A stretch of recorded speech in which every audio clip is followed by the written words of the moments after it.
ঢাকার জাতীয় প্রেস ক্লাবের সামনে এই মুহূর্তে জমে উঠেছে এক ভিন্নধর্মী দৃশ্য। এটি কোনো রাজনৈতিক মঞ্চ নয়, কোনো কনফারেন্সও নয়, বরং একটি নির্মম ইতিহাসকে মানুষের চোখের সামনে স্পষ্ট করে তোলার এক প্রতীকী প্রচেষ্টা। আন্দোলনের গল্প, শহীদদের আত্মদান, নারী ও শিশুদের ওপর চালানো নির্যাতন, রাষ্ট্রীয় নিপীড়নের রূপ, সব মিলিয়ে একটি যন্ত্রণাময় সময়কে রূপ দিয়েছে এই ৩৬শে জুলাই শিরোনামের এই প্রকাশ্য ভাস্কর্য ইনস্টলেশন। স্টেজে সাদা কাপড়, প্লাস্টিকের ক্যানভাস এবং ব্যানারে ফুটে উঠেছে এক একটি জীবনের গল্প। গুলি খাওয়া মানুষের দেহ, মাটিতে শুয়ে থাকা শহীদদের প্রতিকৃতি, হাতর, লাঠি, প্লাস কাটার মতো আন্দোলনে ব্যবহৃত সরঞ্জাম, সবই আছে বাস্তব ঘটনার ভিত্তিতে। কেউ শেকলে বাঁধা, কারো পিঠে কাটা, কোটা শব্দটি আর তার উপরে আঘাতের চিহ্ন। সামনে লেখা আছে স্পষ্ট ভাষায়, কোটা নামের কাটা দিয়ে পিঠে আঘাত কেন। এই প্রতীকী নির্মাণ কেবল শিল্প নয়, এটি প্রতিবাদ। হেলিকপ্টার থেকে চালানো হামলা, আন্দোলনের সময় গুলি ও ককটেল ছুঁড়ে মানুষ হত্যার যে চিত্র জনসাপেক্ষে এসেছিল, সেই দৃশ্যকল্প এখানে তুলে ধরা হয়েছে। নারীদের ওপর চালানো নিষ্ঠুর নির্যাতন, শত শত গুম, বিচারহীনতা, ভোট ডাকাতি এবং রাষ্ট্রীয় সন্ত্রাস সবকিছু এক এক করে স্থান পেয়েছে এই ইনস্টলেশনে। নির্বাচনী কেন্দ্র শুধু একটি কুকুরের উপস্থিতি যেন প্রতীক হয়ে উঠেছে বর্তমান গণতন্ত্রের শূন্যতা বোঝাতে।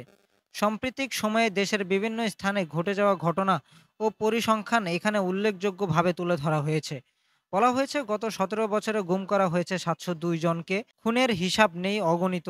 সাম্প্রতিক সময়ে দেশের বিভিন্ন স্থানে ঘটে যাওয়া ঘটনা ও পরিসংখ্যানও এখানে উল্লেখযোগ্যভাবে তুলে ধরা হয়েছে। বলা হয়েছে গত ১৭ বছরে গুম করা হয়েছে ৭০২ জনকে, খুনের হিসাব নেই অগণিত। গত ৫ বছরে ধর্ষণের মামলা হয়েছে ২৬,৬২৫টি, আর গত ১০ বছরে শিশু ধর্ষণের ঘটনা ঘটেছে অত্যন্ত ৫,৬০০। গড়ে প্রতিদিন ধর্ষণের শিকার হচ্ছেন ২৬ জন।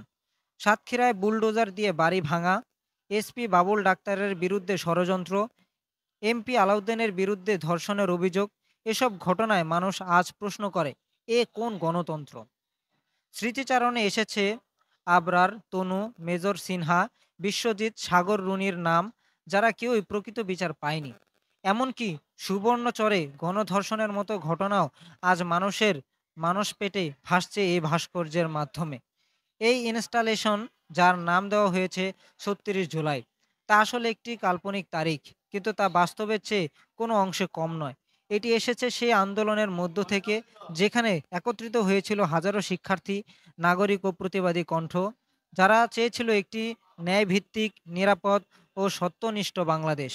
জাতীয় প্রেস ক্লাবের সামনে এই ভাস্কর্যগুলো কেবল শোকের স্মারক নয়, বরং এটি একটি দৃষ্টান্ত যা মানুষকে দেখাতে চায় বাস্তবতা, দেখাতে চায় সত্য, এবং স্মরণ করিয়ে দিতে চায় যেসব ইতিহাস মুছে ফেলা হয় সেগুলো বারবার ফিরে আসে দৃশ্যমান হয়ে। এই ভাস্কর্য শুধুই মৃতদের কথা বলে না, বরং জীবিতদের দায়িত্ব মনে করিয়ে দেয়। এটি একটি সত্যের মঞ্চ, যেখানে দর্শকের চোখে জল আসে, হৃদয়ে প্রশ্ন জাগে এবং সমাজের ওপর জবাবদিহির দায় চেপে বসে। ৩৬ জুলাই কেবল একটি তারিখ নয়, এটি একটি আন্দোলনের নাম, একটি জাতির ঘুম ভাঙানোর মুহূর্ত এবং সত্য প্রকাশের দৃঢ় সংকল্প।